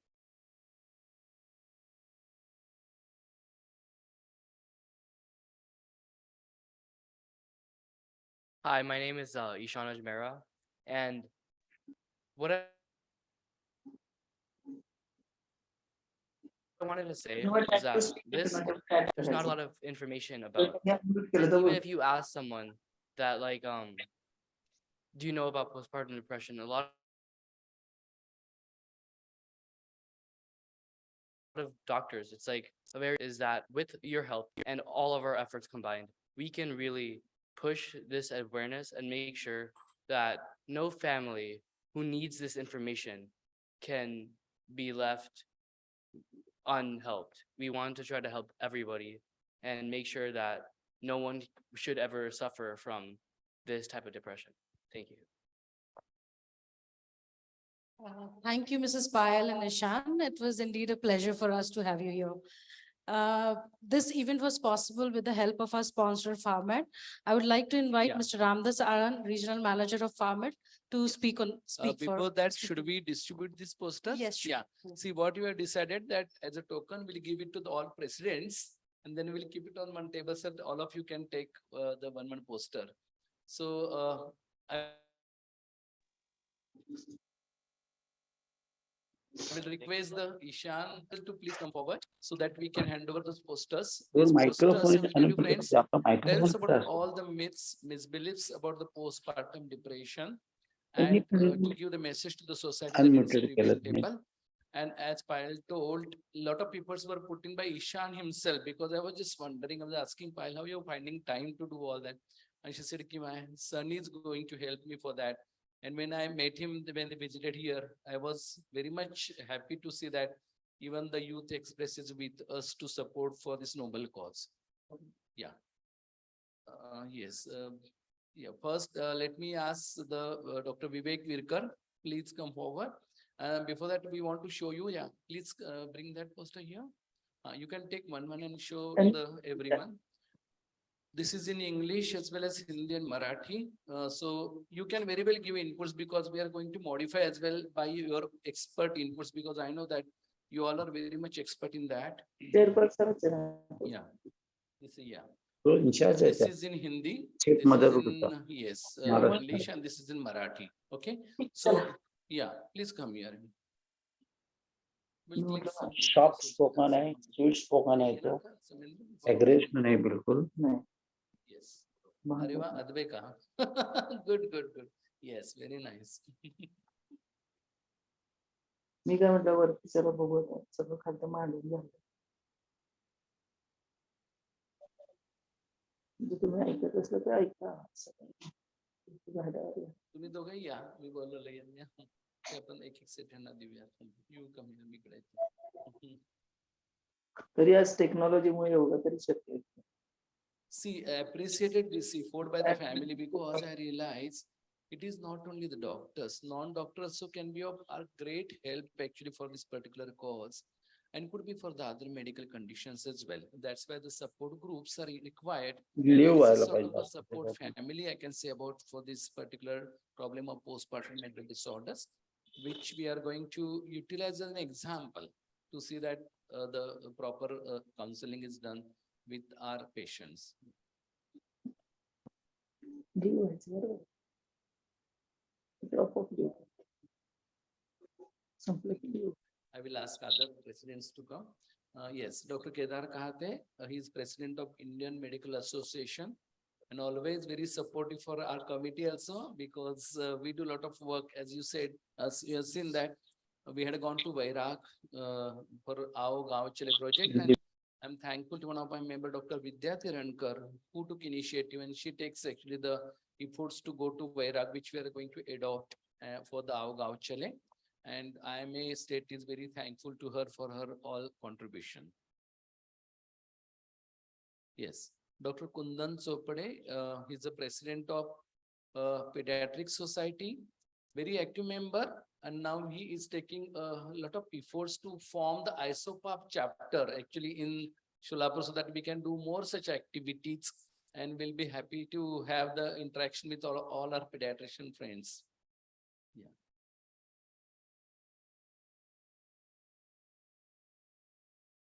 Yes. Oh, okay.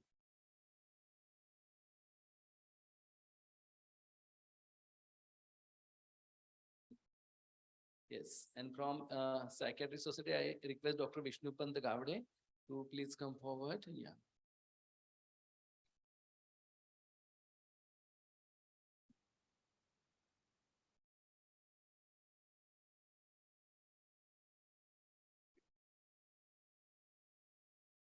Thank you. You wanted to speak just after this will be. Now I'm going to request the two wonderful rather beautiful ladies to come forward, our MOCs who had taken efforts. So please come forward, Nisha and Minal. Prajakta, you can also join. Yes. Yeah, please come forward. Yes. Yeah.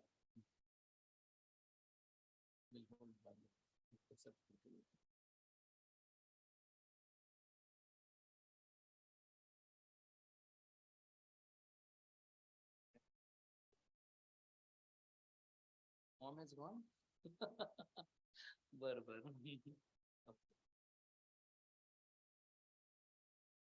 Thank you. Thank you very much. We are going to keep these posters here at the entrance, and you please collect your posters. When you are that, there are two important things. The Vishnuban wanted to speak something. Yes, mic is with you. Yeah. Again,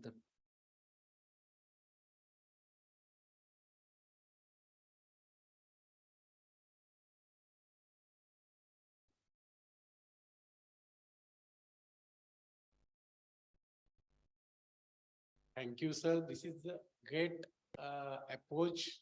You are considering our illnesses. If we develop good liaison with psychiatrists or pediatrician, definitely society will help. And I observed last 25 years, when I was doing residency in Bombay, I saw postpartum psychosis and depression cases once in a month. But now, last 20 years, society has totally transformed. Combined family structure has broken. Nuclear family structure is the main reason, and other problem, financial problem, occupational problem, relational problem. All these are the main etiology actually, and we are only talking about mother and her postpartum. But mother is, female is very strong species in the world actually. God had given double X to her and male had given only one X because you are not considering male in postpartum depression treatment. Male is the main culprit actually. You have to counsel male first, you have to take history from male and male if support, yes, 90% job is over. No need of treatment actually. Only few cases require psychiatric treatment and drug. First 10 days is very important. If there are blues, postpartum blues in that condition, if somebody counsel her, definitely she will get relief. And only 1% patients, they'll end up in postpartum psychosis and only 5 to 10% in depression. They have some major problem, familial problem and occupational problem, relational problem. Mother-in-law problem is big in our society. And husband-wife problems are there. Now, the society is going to a single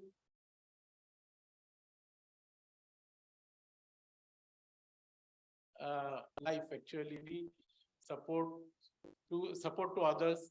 That type of mentality society had developed. We have to change this mentality also. We have to consider as a unit from husband, wife, and they are both father, mother, we have to consider and taken family meeting once, whenever patient delivered in your hospital, you call all people and just you discuss with them. That only 10 minutes will get big relief to this type of patient. Thank you. Thank you very much. It was really a good input. Krishna, thank you very much. I request farmer people, friends, let me tell you the story of this association of the initiation of this project and the farm made. I had gone to malls only for one day, and that time I met Mr. Janendra Jani, and Janendra Jain, and he said that we want to have some good program with you in the city of Solapur. And I had just thought about this particular program because I knew that Payal is going to be in India. So I said, we'll do it. And immediately they consented and gave a very wonderful, actually, helping hand for this particular program.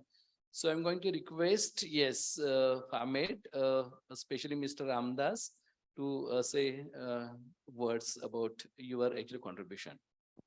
Yeah. Yeah. Is there, no? Yeah. Good evening, all of you. First of all, sincere thanks for giving us opportunity to serve your society. Regards from Pharmed Limited, the makers of Cal 123 Total and Fall 123 MF. I have very small presentation on role of iodine and DHA in pregnancy and lactation. So many renowned body like WHO, ICMR, UNICEF recommending 250 microgram of iodine during pregnancy and lactation. But from our diet and salt, patient maximum can get 150 microgram. So another 100 microgram is required from outside. Because everyone is using iodized salt, but the cooking method of our Indians, it get boiled and get evaporated. So though there we are taking iodized salt, the amount of iodine we are getting very less, which is not sufficient in pregnancy and lactation. So this is also endorsed by this many renowned body. And also DHA, 200 milligram DHA is also recommended by WHO, European Food Safety and Authority. So iodine requirement during pregnancy, why it is? Because during first trimester, the embryo is totally rely on maternal iodine and thyroid function for normal development. And deficiency may lead to and visual processing. So DHA requirement during pregnancy, it in first trimester establishes early presentation, helps in severe brain development processes, and improves neurological and visual development. Iodine during pregnancy and benefits to mother, improves maternal iodine status, addresses the additional requirement of iodine during pregnancy and lactation, prevent iodine deficiency disorder, prevents absorption, stillbirth, and miscarriages. DHA during pregnancy benefits to mother, which is essential for placental development, prevents incidences of preeclampsia. So during lactation, benefits to mother of iodine, a recommendation for iodine intake during lactation range from 250 microgram to 290 microgram per day. Significantly reduces TSH and prevalence of goiter. And also DHA prevents postpartum depression, which is very small role of DHA also in postpartum depression, helps mother's emotional well-being and after birth. So during pregnancy and lactation, benefits to developing fetus and infants of iodine, helps provide iodine for optimal neurological neonatal thyroid hormones stores, prevents impaired neurological development and boosts child IQ. And DHA is vital nutrient for infants and important for positively improving newborn anthropometry, healthy neural and visual development of fetus in utero and throughout infant. So we are giving Fall 123 MF where along with maternal bioactive B vitamins, that is L-methyl folate, methylcobalamin, pyridoxine 5-phosphate. Additionally, we are giving 100 microgram of iodine along with full dose of DHA 200 milligram. So Fall 123 MF we have product and another in preconception, and we are promoting this product from throughout the pregnancy, that is preconception, pregnancy and beyond, that is. And also we have Fall 123 plain, that is India's #1 prescribed folic acid with DHA brand. So thanks for once again Shah sir for giving us opportunity. So please consider our Fall 123 MF, which gives additional advantage to your patient, because we are giving iodine for child IQ level. So we are saying that iodine for intelligent child. So please give iodine and our Fall 123 MF to your maximum pregnant woman and make next generation very intelligent. Though there is intelligence is there, but make next generation very intelligent. Thank you very much. Thank you so much. I would like to request Milind Shah sir to please come up, and I request IMA President Secretary Pediatric Association to accept this small token of appreciation from us. I would like to invite Dr. Kahate sir, please come up. Dr. Kundan Chopre, Dr. Harshvardhan Joshi, Dr. Tanvangi Jog, Dr. Sampada Anvekar. Please come in. Dr. Virkar, sir, please come. Meena Gunjotikar, ma'am. Dr. Pratibha Baldava. Dr. Pradeep Patil, sir.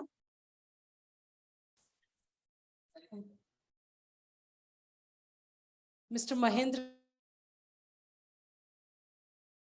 Dr. Gowde, please come.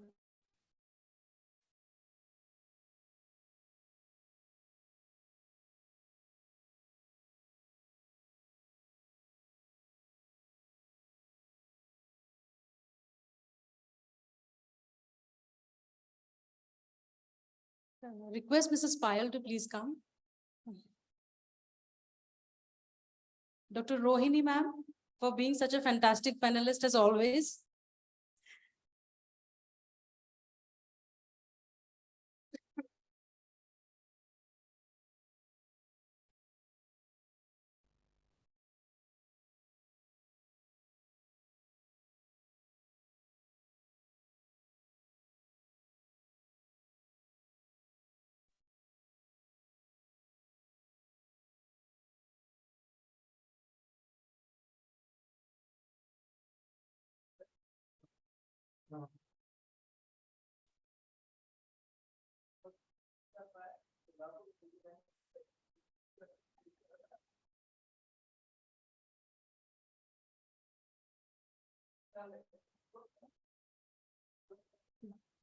Dr. Gade, sir, please come.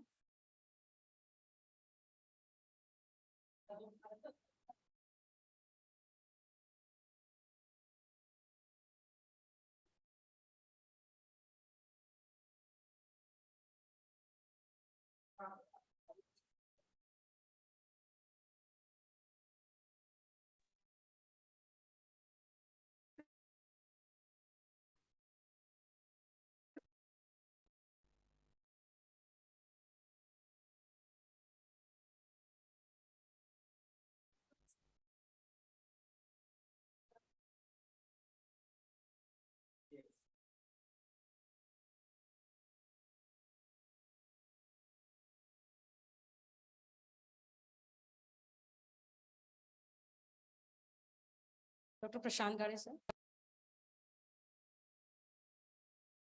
On behalf of Solapur OBGYN Society in association with Safe Motherhood Committee. Sir, you take yours.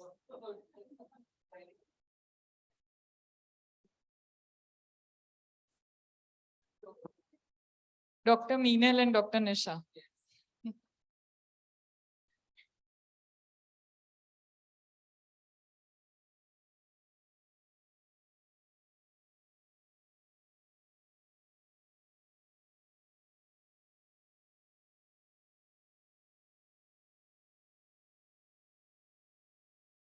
On behalf of Solapur OBGYN Society in association with Safe Motherhood Committee, President Dr. Virkar sir, Secretary Dr. Meena ma'am, Dr. Rohini ma'am, and entire team of SOGS. I would like to thank IMA Maharashtra State President Dr. Ravindra Kute, IMA Solapur President Dr. Kahate, Secretary Dr. Harshvardhan Joshi and Dr. Tanvangi. I thank our esteemed panelists, Dr. Kundan, Dr. Pratibha, Dr. Sampada, Dr. Pradeep Patil, Dr. Mahindra Biradar, for your insight and perspective on the topic. A thank you note for this session cannot go without thanking Dr. Milan Shah, sir. Sir, your passion for topic really came through your words. Special thank to Manjusha ma'am and Mrs. Payal for everything you have done.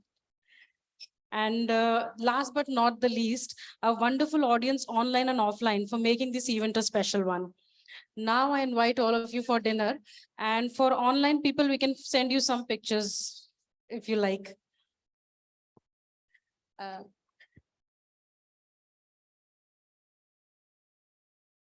Thank you.